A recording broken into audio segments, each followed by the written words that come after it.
Graça e paz, meus irmãos. Louvado seja o nosso Senhor Jesus Cristo, nome sobre todo nome, nome único dado entre os homens, pelo qual importa que sejamos salvos. A Ele toda a glória. Nos reunimos aqui como povo de Deus para oferecer ao Senhor um culto solene, culto público, de louvor e de adoração ao nosso Deus. Nós só podemos ter essa ousadia porque um dia nosso Senhor Jesus entregou-se na cruz, rasgando o véu que nos separava,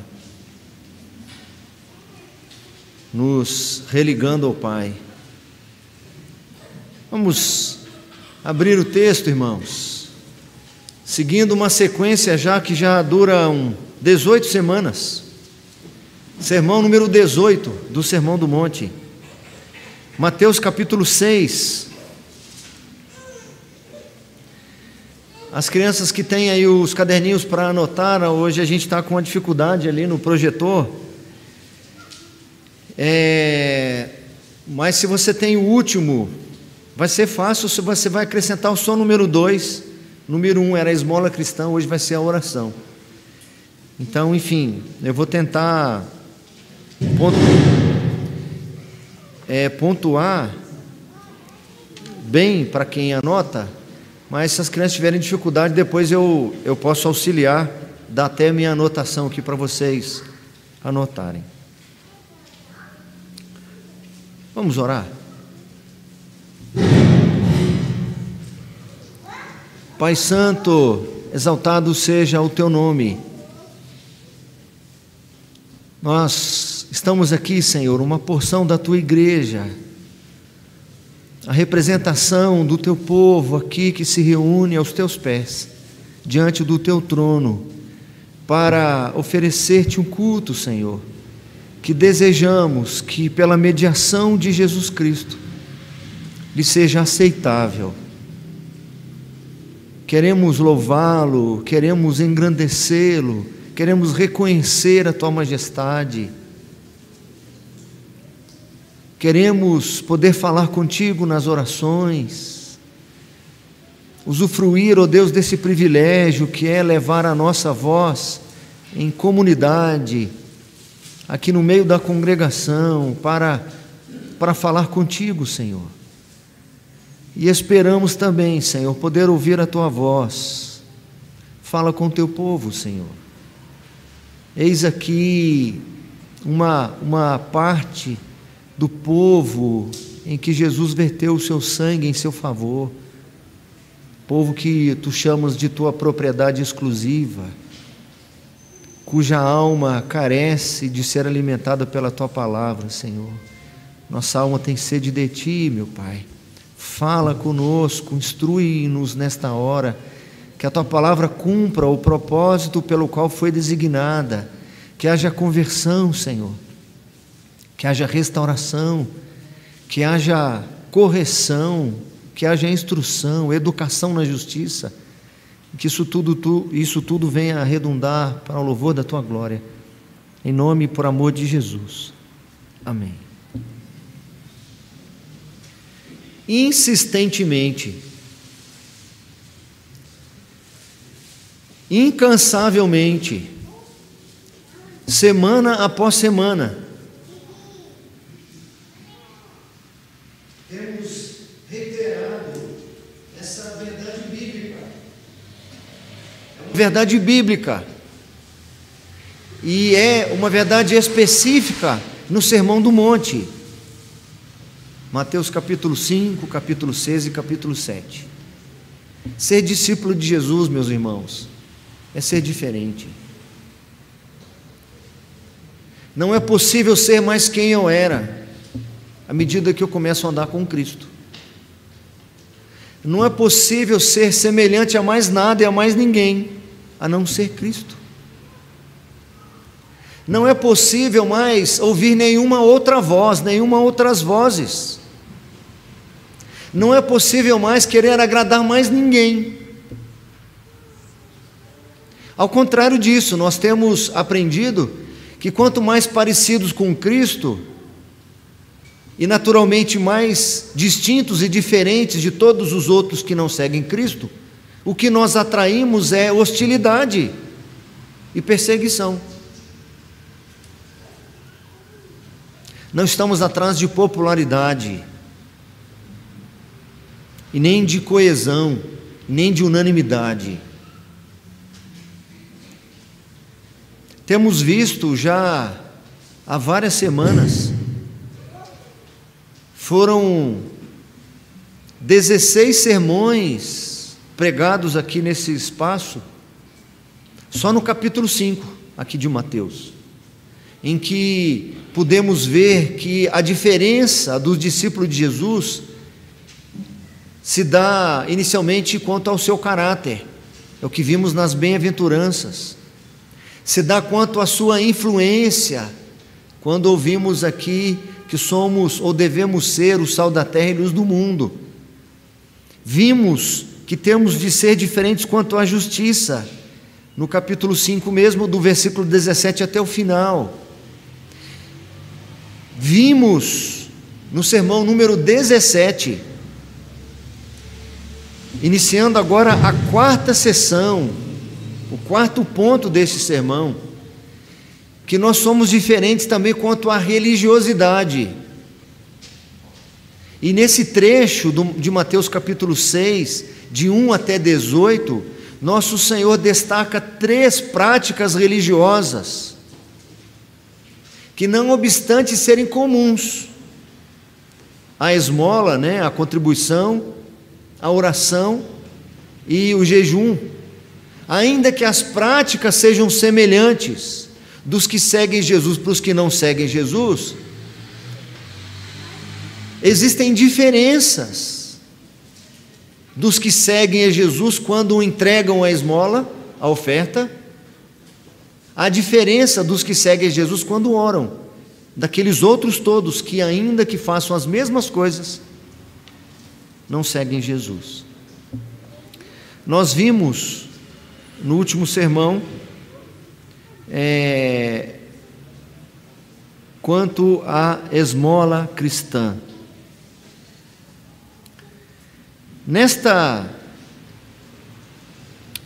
Antes, é preciso deixar claro, antes de qualquer coisa, que o nosso Senhor, quando está confrontando a prática da esmola, da oração e do jejum, Ele não está condenando o ato em si.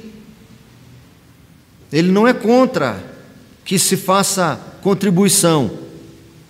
Nós vamos encontrar Jesus, de acordo com o Evangelho de Lucas, no templo, no momento em que estava acontecendo a prática do ofertório. Diz assim o texto: estando Jesus a observar, viu os ricos lançarem suas ofertas no gasofilácio, viu também certa viúva pobre lançar ali 2 pequenas moedas. Jesus estava no templo e estava observando o ofertório. É algo que lhe chamou a atenção, que lhe chamava a atenção, porque o ato de ofertar, ou no ato de ofertar, se revela coisas que estão no coração.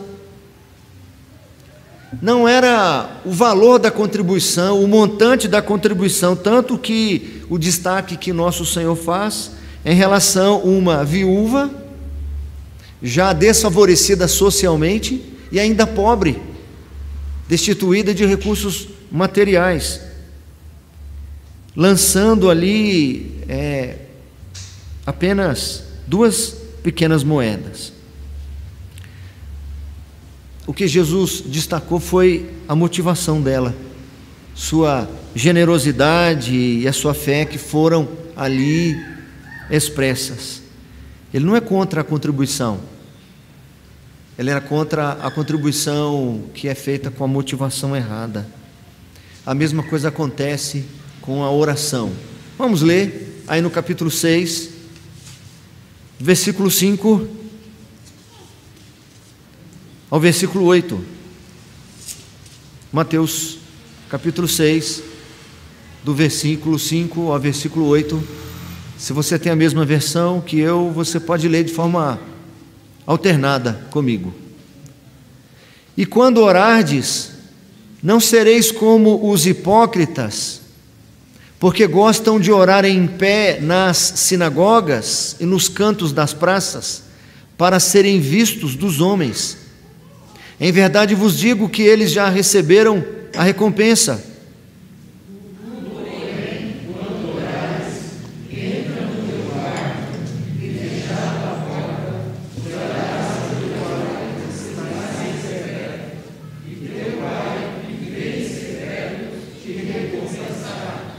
E orando, não useis de vãs repetições como os gentios, porque presumem que pelo seu muito falar serão ouvidos.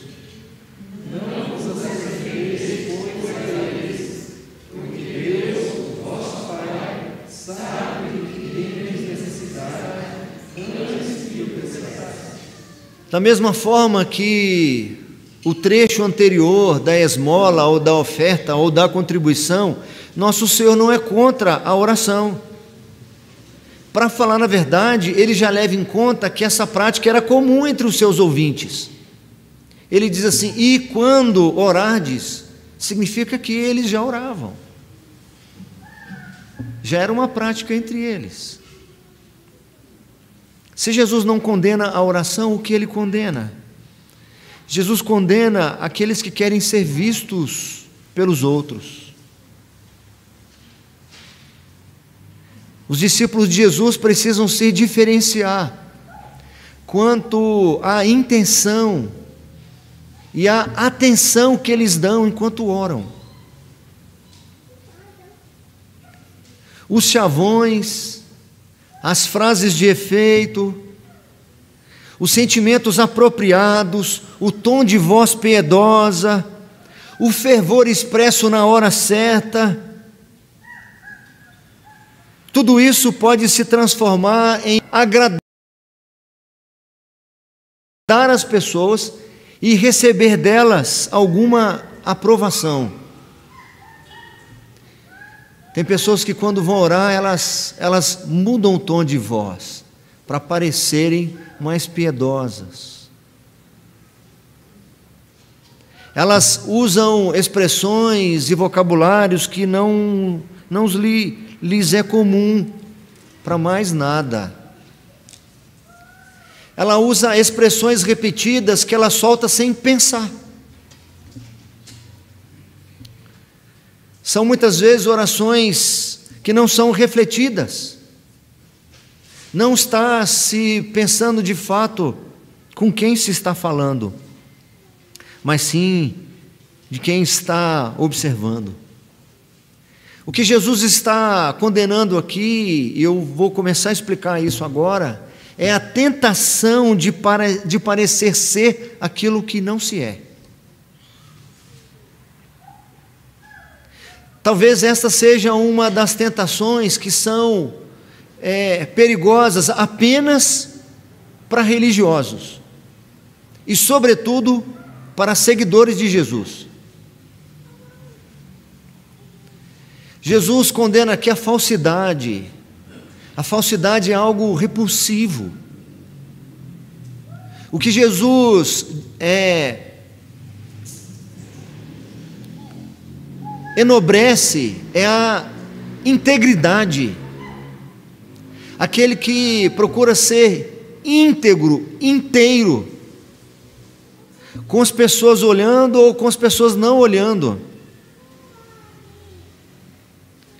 Tem um comentarista, Carson, diz assim, comentando esta passagem: não devemos ser tão rígidos para com os judeus da época antes de fazer um autoexame adequado.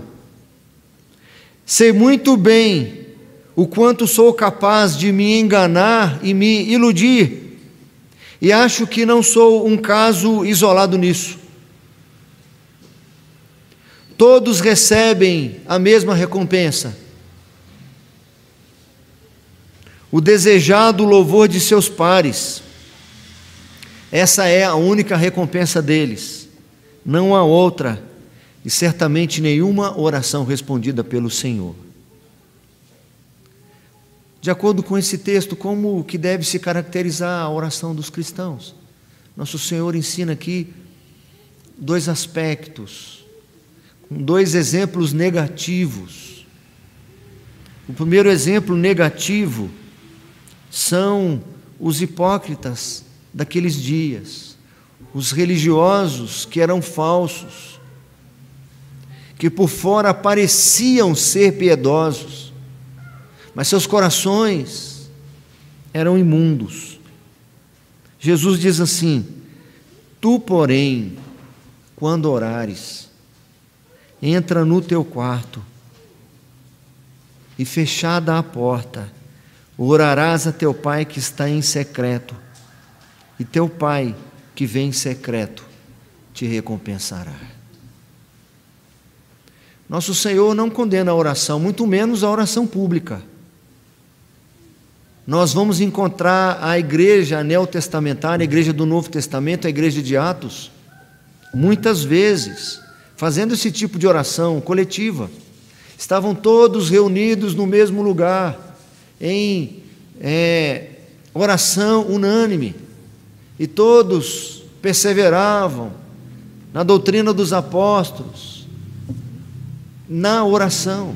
Nós vamos encontrar várias passagens. A questão é o seguinte: eu oro com maior frequência e maior fervor quando eu estou a sós, ou eu oro com maior fervor e empenho quando eu estou em público?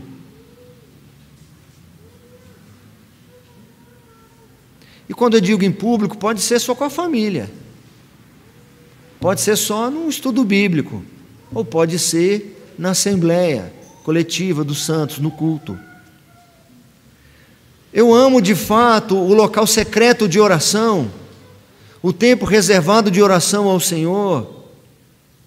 A minha oração, quando é audível para outras pessoas ouvirem, ela reflete o que já é a minha oração em particular.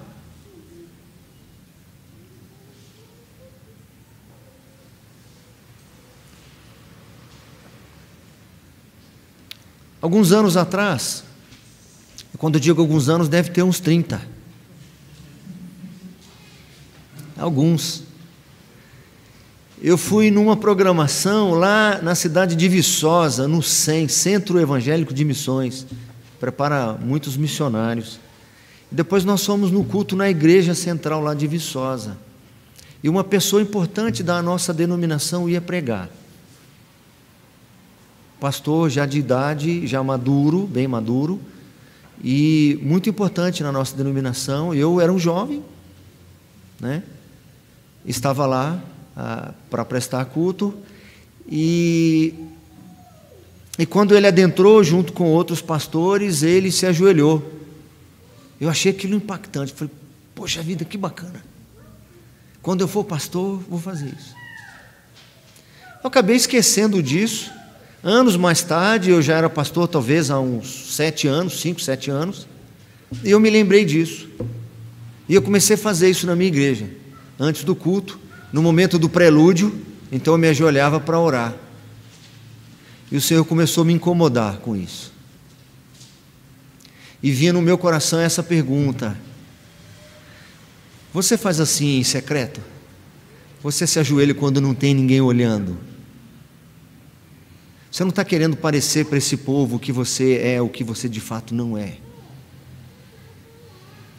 Eu tomei uma decisão: só vou ajoelhar para orar assim o dia que eu começar a fazer em secreto. Porque a tentação que eu tenho, como todo servo do Senhor, é de parecer ser uma coisa na frente das pessoas e outra longe. Jesus insiste que o melhor meio de vencer esse mal é se dedicar à oração a sós com o Senhor. E teu Pai que vem em secreto te recompensará. Mas como eu disse pela manhã, alguém pode dizer eu não oro em público. Eu estou livre desse problema. Eu não corro esse risco. Eu posso pular essa passagem. Se eu soubesse que era este sermão hoje, eu nem viria, pastor, porque eu não oro em público. E tem pessoas que decididamente não oram mesmo.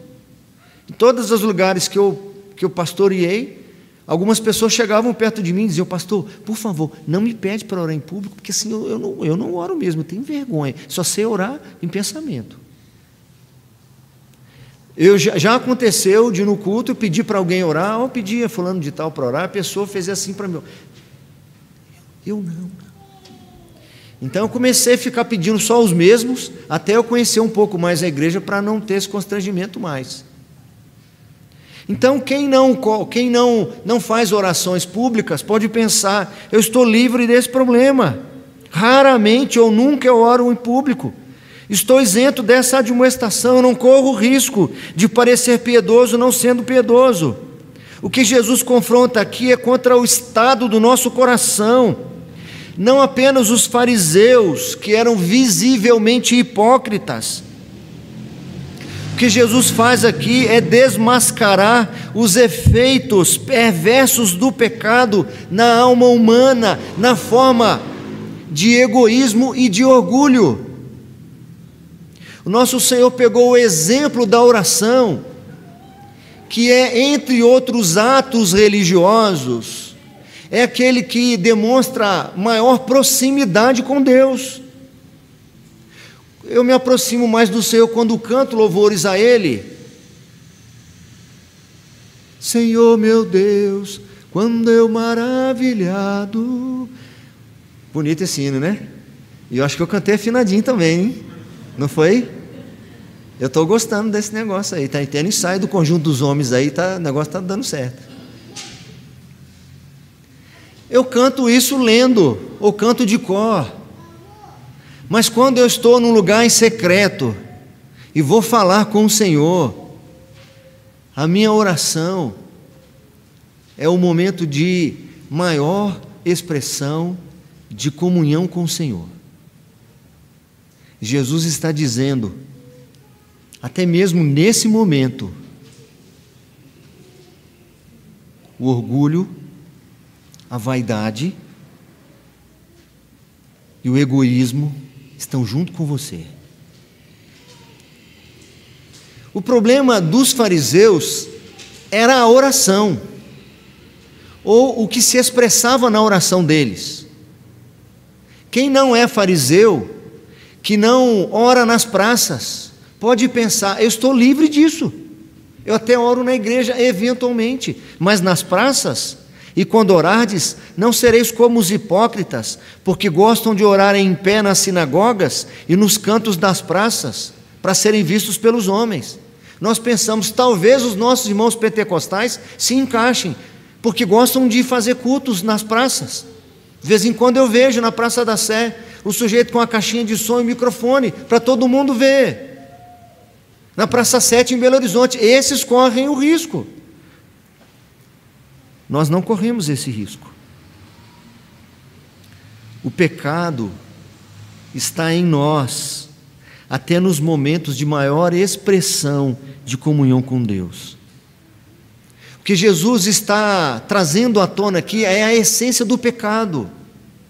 O que Jesus está fazendo aqui é desnudando. Eu já usei essa expressão em alguns sermões atrás, numa citação, não lembro de quem era, eu acho que era de John Stott, falando deste sermão, que nós ficamos como que diante de uma máquina de raio-x, quando somos confrontados com essas palavras de Jesus, e que diferente da máquina de raio-x, que mostra por dentro dos meus tecidos e músculos, mostra os meus ossos, esses textos mostram minha alma, revelam a minha intenção, revelam o desejo que eu tenho pelo aplauso, o desejo que eu tenho pela aprovação, pelo tapinha nas costas. Oh, como é gostoso assinar o cheque e fazer aquela contribuição, mas diferente dos outros, eu não falo para ninguém, porque Jesus disse que o que a mão direita faz, a esquerda não deve saber, mas há um sentimento dentro de mim, que é o egoísmo, que é o orgulho, que se alimenta de qualquer migalha, que se alimenta da sensação. Nossa, que gostoso, que boa ação que eu fiz. Olha só como eu sou essa semana toda, eu orei a semana toda. A essência do ensino de nosso Mestre, de nosso Senhor, é de expor a horrível natureza do pecado. Nenhum de nós está livre disso. O pecado não é algo externo, ou só existe em termos de ações, ou algumas práticas, que com o passar dos anos, caminhando na igreja, a gente consegue corrigir certas práticas, segurar ali ou embarrear alguns comportamentos. Eu brigava com a minha esposa, gritava com os meus filhos, já não grito mais, eu estou crescendo em santidade, já consigo ali segurar alguns dos meus impulsos. Eu era muito nervoso, pastor, eu vinha na igreja e era muito nervoso, mas Deus foi moldando, graças a Deus por isso. Mas isso não quer dizer que o pecado que habita em mim, ele se expressa apenas nesse tipo de ação. O pecado é uma disposição, é um estado do meu coração, é aquele desejo de autoadoração, de autoadulação. Pela manhã eu li uma citação aqui de Martin Lloyd Jones, que eu quero compartilhar com os irmãos.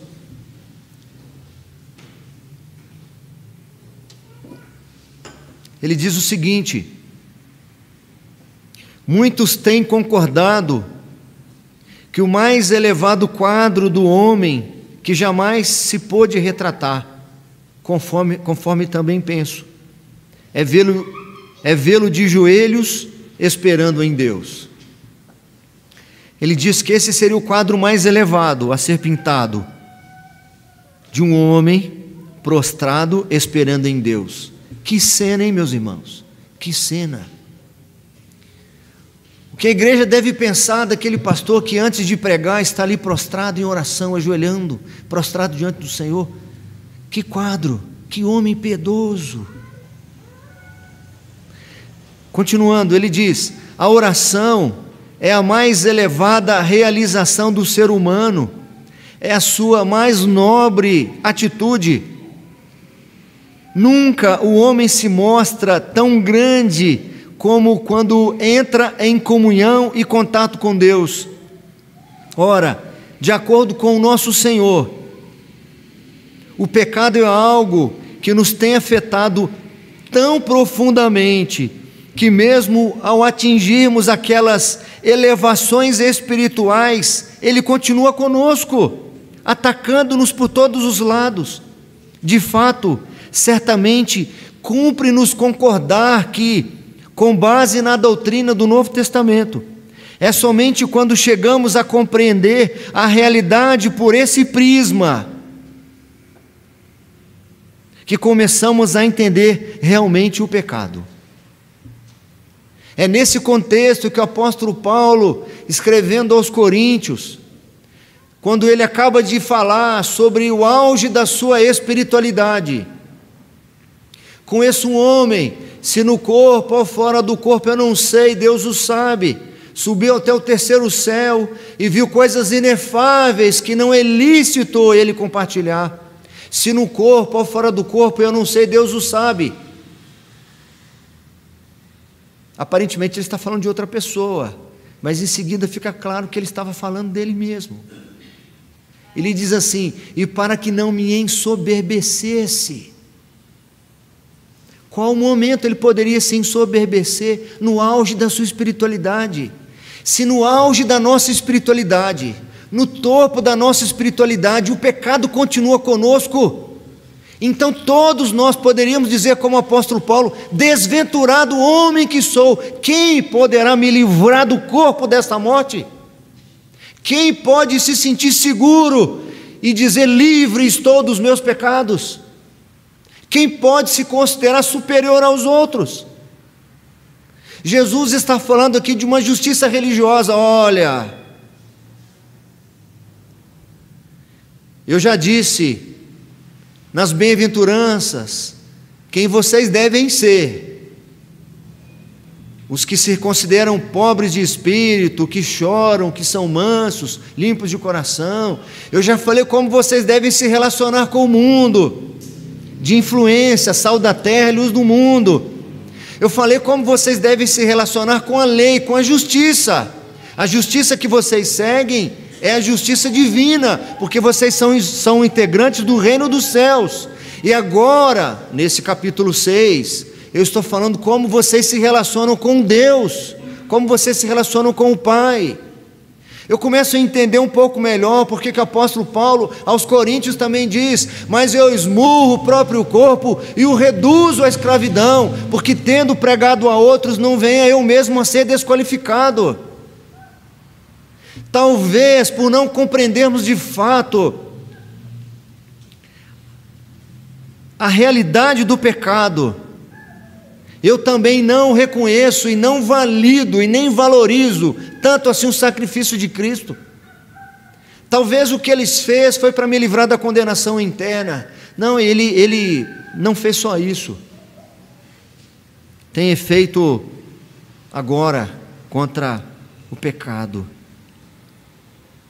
A essência do pecado, seguindo ainda, agora que eu não estou citando direto Lloyd Jones, mas parafraseando, eu resumi aqui. A essência do pecado não é encontrada nas sarjetas ou nas esquinas da vida. Olha lá os pecadores, está vendo aí? Na rua, bebendo, se drogando, fazendo vida. Olha lá, se prostituindo. Olha lá onde é que está o pecado. Não. O pecado deve ser procurado nos grandes santos ajoelhados em oração, pois ali um intruso faz com que ele pense em si mesmo, auto-adorando e adulando ao invés de adorar a Deus. Não é nas valetas que encontramos Satanás e seus capangas, lá no Novo Testamento. O encontramos no deserto tentando o nosso Senhor. Nosso Senhor estava lá se consagrando no deserto, em comunhão com o Pai, com mais ninguém, em jejum, em oração. E sabe quem estava lá?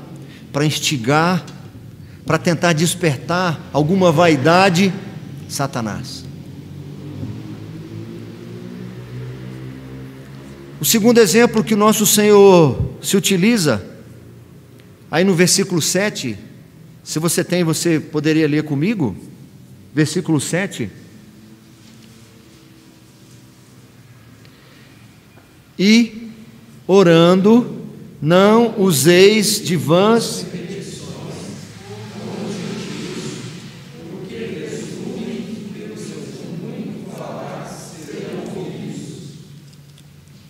e ele vai dizer: e orando, não useis de vãs repetições, como os gentios. Jesus diferencia os seus discípulos dos religiosos, e agora os diferencia dos não religiosos judeus, mas dos pagãos de um modo geral, que apesar de não possuírem uma religião como os fariseus, são todos religiosos. Todo ser humano é religioso. O chamado sensus divinitatis, senso de divindade, de adorar alguém, alguma coisa. Era comum nos povos antigos eles se relacionarem com as suas divindades, levando em conta como elas eram. Então eles achavam que se orassem mencionando o nome de cada divindade, eles poderiam ter mais êxito na resposta. Se eles repetissem demasiadamente, poderiam então ser ouvidos e atendidos. Na compreensão deles, esses deuses estavam ocupados ou zangados ou até indispostos em atendê-los. É por isso que eles se faziam, se autoflagelavam, faziam sacrifícios, sacrificavam até os seus filhos, porque não havia empatia, não havia relacionamento entre as divindades e eles. No mínimo, eles deveriam fazer muitas repetições. Jesus está dizendo: vocês não são como eles. Sabe por quê? Porque o Deus de vocês não é como o Deus deles. Não vos assemelheis, diz o verso 8, pois a eles. Sabe por quê? Porque Deus, o vosso Pai, sabe do que tendes necessidades antes que lhe o peçais. Nós lemos no início do culto o Salmo 113, que é de louvor, de adoração ao Senhor. Aleluia, louvai, servos do Senhor, louvai o nome do Senhor. Mas à frente ele vai dizer, vai dar algumas razões para esse louvor. Ele diz assim: quem há semelhante ao Senhor nosso Deus, cujo trono está nas alturas, que se inclina para ver o que se passa no céu e sobre a terra? Ele ergue do pó o desvalido e do monturo o necessitado. Eu já mencionei para vocês aqui, num dos sermões, aquele episódio de Elias com os profetas de Baal no Monte Carmelo. Ambos montam seus altares com a oferta e eles fazem um teste. Vamos clamar cada um ao seu Deus, e o Deus que responder em fogo, esse é o Deus verdadeiro, que o povo deve crer. E o povo diz: é boa essa palavra, vamos aguardar e ver. Se Baal lançar fogo do céu, nós adoraremos Baal. Mas se o Deus de Elias lançar fogo do céu, nós creremos no Deus de Elias. E diz-nos o texto que de manhã cedo até o meio-dia, os profetas de Baal clamaram e clamaram e clamaram. Diz o texto, ao meio-dia, Elias zombava deles, dizendo: clamai em altas vozes, porque Ele é Deus. Pode ser que esteja meditando, ou atendendo a necessidades, ou de viagem, ou a dormir, e despertará. Para Elias é uma zombaria, mas para eles era a realidade, era assim que eles viam o Deus deles. E eles clamavam em altas vozes e se retalhavam com facas e com lancetas, segundo o seu costume, até derramarem sangue. Passado o meio-dia, profetizavam eles, até que a oferta de manjares se oferecesse. Porém não houve voz, nem resposta, nem atenção alguma. Jesus está dizendo: e orando, não useis de vãs repetições, não useis desses recursos de alto sacrifício. Vocês não serão ouvidos porque subiram as escadas de joelho, vocês não serão ouvidos porque saíram daqui a pé e andaram 50 ou 200 quilômetros. Ele não está condenando, obviamente, a perseverança na oração, mas ele está condenando aqui aquela disposição do coração, que acha que nós podemos fazer alguma coisa para pressionar Deus. A oração move o coração de Deus, nada disso.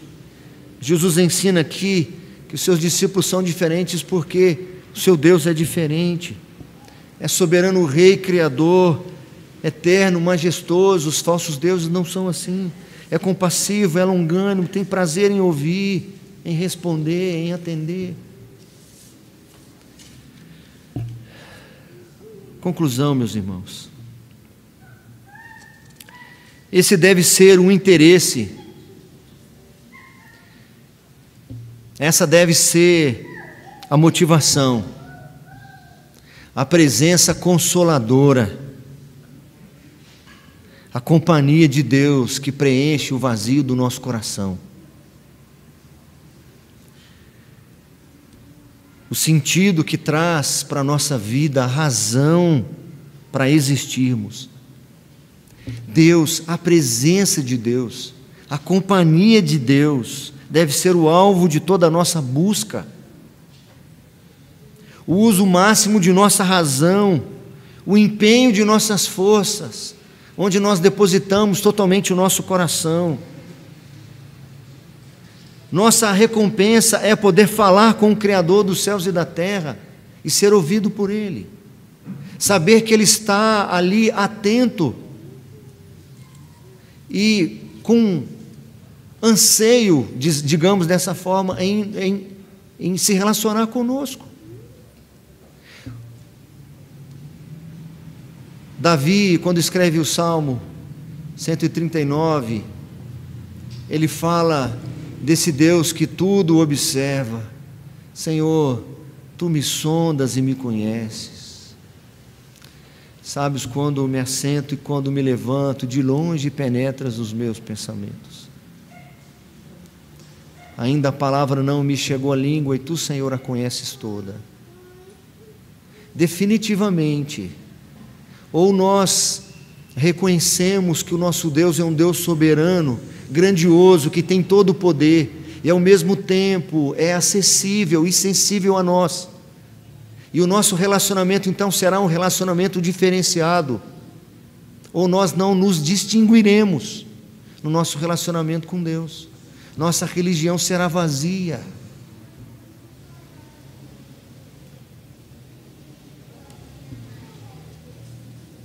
A recompensa, como eu disse na questão da esmola, ela não vem depois.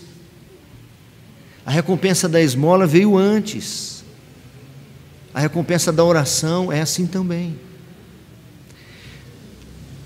Quando eu faço a contribuição, eu não devo perguntar o que eu ganho com isso. Poxa, a pessoa nem agradeceu. Eu não tenho que esperar um resultado depois da contribuição. Da mesma forma a oração, não importa se o Senhor vai dizer sim, não importa. A recompensa da oração é poder orar. A recompensa da oração é poder usufruir da companhia do Senhor.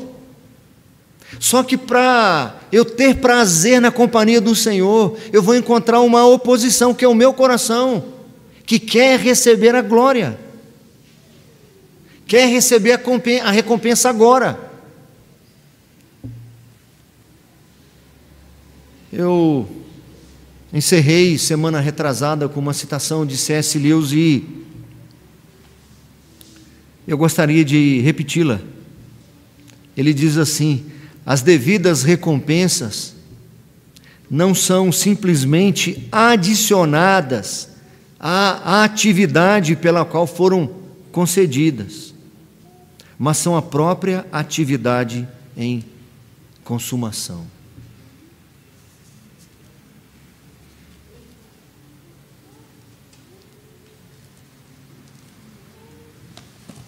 Quando o apóstolo Paulo escreve aos Gálatas, ele diz algo que deveria ser realmente o meu alvo, ou deveria ser algo que eu penso, pelo menos de vez em quando. Ele faz lá uma exposição para os Gálatas, apresentando os argumentos de que, de fato, o que ele, Paulo, lhes ensinava era sério, era certo, correto e digna de confiança a sua palavra. Ele diz assim, como credencial sua: logo, já não sou mais eu quem vive. É só assim que nós podemos ser diferentes, porque não vivemos para nós mesmos. Ser discípulo de Jesus é ser diferente. E alguns acham que essa diferença tem a ver com o cabelo, tem a ver com a roupa, tem a ver com o seu tom de voz quando ora, tem a ver com o seu vocabulário na oração. Ser discípulo de Jesus tem a ver com não ser mais você mesmo, simplesmente assim. É uma hora como essa que eu subo nessa balança da palavra do Senhor, e particularmente eu vejo como eu estou acima do peso. Quando Ele vem com essa régua para me medir, com essa trena para me medir, eu vejo que eu estou tão distante. Não é aquele marginal que está distante, porque aquele marginal não está distante na hipocrisia, Ele sabe que está distante. O problema é quem acha que está perto. Jesus conta a parábola daqueles 2 filhos que recebem a incumbência do seu pai, e um deles diz que vai fazer e não faz. O outro diz que não vai fazer, mas depois ele muda de ideia e faz. É mais ou menos nesse ensino que se diferencia os 2 filhos daquele homem, o filho mais velho e o filho pródigo. Um parece estar perto do pai, mas quando ele abre a boca, ele mostra que o seu coração está completamente distante. Ele não saiu da fazenda, ele não faltou ao culto, não faltou à escola dominical, mas seu coração estava cheio de amargura, de ressentimento, de egoísmo, de orgulho. Esse teu filho fez o que fez. Eu estou aqui esse tempo todo, o Senhor nunca fez isso por mim. Cheio de si. Logo, diz o apóstolo Paulo, já não sou mais eu quem vive, mas Cristo vive em mim. E esse viver agora, eu vivo pela fé naquele que me amou e por mim se entregou. É o alvo da minha devoção, é a razão do meu viver, é o sentido para a minha existência. Para que nós experimentemos isso, meus irmãos, é só nascendo de novo mesmo, é só morrendo para nós mesmos. Eu gostaria de ficar profundamente entristecido por práticas do meu velho homem, que retornam algumas vezes e encontram ainda algum espaço e oportunidades. Eu deveria me entristecer todas as vezes que eu digo, não, mas eu aprendi assim, mas eu sou assim, eu acostumei assim, eu sou sempre assim.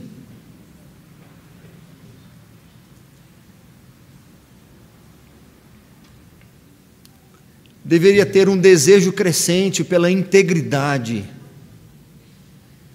e prazer em morrer para mim mesmo. Nosso Senhor diz que aqueles que quiserem seguir após Ele devem negar-se a si mesmo. Lá no início dos sermões, quando eu falei sobre os mansos, acho que foi no sermão número 3, então são 15 sermões atrás.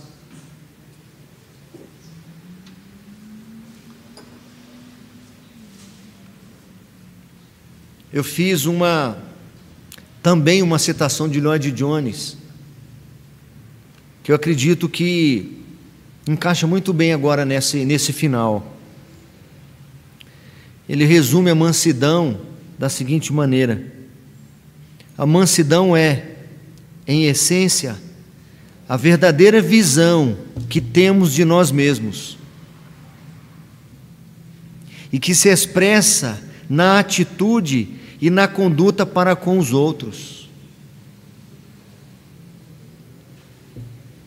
Um parênteses. A não ser a palavra de Deus, eu não vou conseguir ter a visão correta acerca de mim mesmo. É por isso que estou aberto ao aplauso. Eu estou com a expectativa do reconhecimento. O meu coração fica ali, e agora? E agora? Não vão te agradecer? Eu já vi pessoas muito frustradas, porque as suas expectativas não foram atendidas. E nós vivemos num mundo de pessoas cada vez mais frustradas, e que para resolverem o problema das suas frustrações, recorrem à medicação, ou ao consumo, ou a algum ismo dos nossos dias, ao consumismo, ao hedonismo, alguma coisa assim. Alguns pais, para compensar algumas frustrações dos filhos, talvez até pela sua presença, ou pela falta da sua presença, tentam compensar com presentes, com consumos, etc. Porque não sabemos lidar com as frustrações,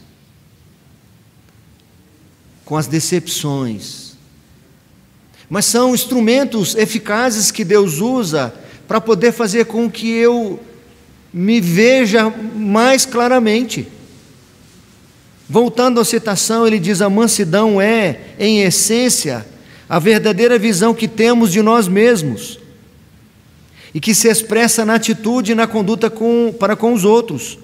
O homem verdadeiramente manso é aquele que fica realmente pasmo ante o fato de Deus e os homens poderem pensar dele tão bem quanto pensam, e de que o tratem tão bem. Isto o torna gentil, humilde, sensível, paciente em todos os seus relacionamentos para com os outros. Nós deveríamos reconhecer que nós somos miseráveis e que não há espaço para o orgulho, não há espaço para o egoísmo, não há espaço para a vaidade, nem para a avareza. Não há espaço, porque isso me impede de poder me aproximar do Senhor e usufruir da presença dEle. O orgulho quer competir com o prazer da presença do Senhor, a não ser que eu morra para mim mesmo, morra para os elogios. Mas e se alguém me elogiar? Fique surpreso com o elogio. E se alguém não elogiar, está dentro da normalidade, porque nós somos tão perversos e pecadores, que eu deveria ficar surpreso de Deus me tratar tão bem como me trata, e de alguém me tratar tão bem quanto trata, porque eu não mereço nada. Voltando ao apóstolo Paulo: e para que não me ensoberbecesse com as grandezas das revelações, foi-me posto um espinho na carne, mensageiro de Satanás para me esbofetear. Por causa disso, 3 vezes pedi ao Senhor que o afastasse de mim, e Ele me disse: a minha graça te basta. Esse espinho de Satanás é para livrar você da vaidade, da soberba, do orgulho, para que, limpo dessas coisas, você possa então experimentar e usufruir da minha graça, porque a minha graça te basta, porque o poder do Senhor se aperfeiçoa justamente na nossa fraqueza. Que o Senhor tenha misericórdia de nós.